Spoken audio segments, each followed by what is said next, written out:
జగన్ జనంలోకి వెళ్తే ఎలాగా ఉంటుంది అన్నటువంటిది మరొకసారి ప్రూవ్ అయింది. సాధారణంగా జగన్ అనేటటువంటి వ్యక్తి క్రౌడ్ పుల్లర్.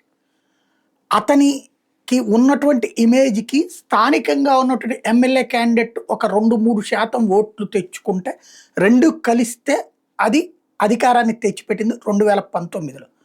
సరే, అధికారం దిగడంలో కారణమైనటువంటిది కార్యకర్తలు జగన్ పట్లన విసుగు చెందడం. ఎందుకంటే తమ చేతిలో పట్టు లేదు, వాలంటీర్ల చేతికి పట్టొచ్చింది. అట్లాగే తమ ఎమ్మెల్యేలు ఏ పని చేయట్లేదు.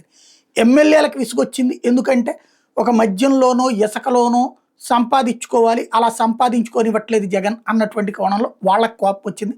మా సత్తా ఏంటో తెలియజేయాలని వీళ్ళందరూ జగన్కి రుచి చూపించబోయి తాము ఓటమి పాలయ్యారు, పార్టీని ఓటమి పాలు చేశారు. అయితే జగన్కి జనాదరణ తగ్గలేదనడానికి 40% ఓట్లు రావడం ఒక సాక్ష్యం అయితే, ఇప్పుడు ఎక్కడికి పోయినా సరే ఎగబడి వస్తున్నటువంటి కొన్ని జిల్లాలలో అక్కడ ఉన్న కొంతమంది లీడర్లు మా వల్లే జగన్కి నలుగురు వస్తారు అనేటటువంటి ఫీలింగ్తో ఉండేవాళ్ళు. లైక్ ప్రకాశం జిల్లాలో వచ్చేవాడికి ఒక బాలినేను, ఒక వైవి సుబ్బారెడ్డో, లేకపోతే అట్లాంటి వాళ్ళు, వీళ్ళు లేకపోతే అక్కడ జగన్కి సీన్ ఉండదు అనేటటువంటిదే వాళ్ళు నమ్మేవాళ్ళు. వాళ్ళ కార్యకర్తలు కూడా అదే నమ్మేవాళ్ళు. ఇవాళ పొదిలికి వెళ్ళాడు జగన్. ఇప్పుడు బాలినేని జనసేనకి వెళ్ళిపోయి చాలా రోజులైంది. బట్ పొదిలికి వెళ్ళినటువంటి జగన్కి జననీరాజనం ఇప్పుడు నా వెనకాల కనబడుతున్నటువంటి దృశ్యాలు.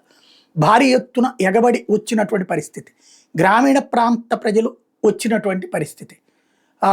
ఏది అక్కడ పొగాకు రైతులు కానే కాదు, జగన్ని చూడటానికి వచ్చే కార్యకర్తలు కూడా. తద్వారా వందలాదిగా కాదు వేలాదిగా వచ్చేటటువంటి కార్యకర్తలతో జగన్కి జననీరాజనం అయితే తగ్గలేదన్నటువంటి సంకేతం స్పష్టంగా కనబడుతోంది.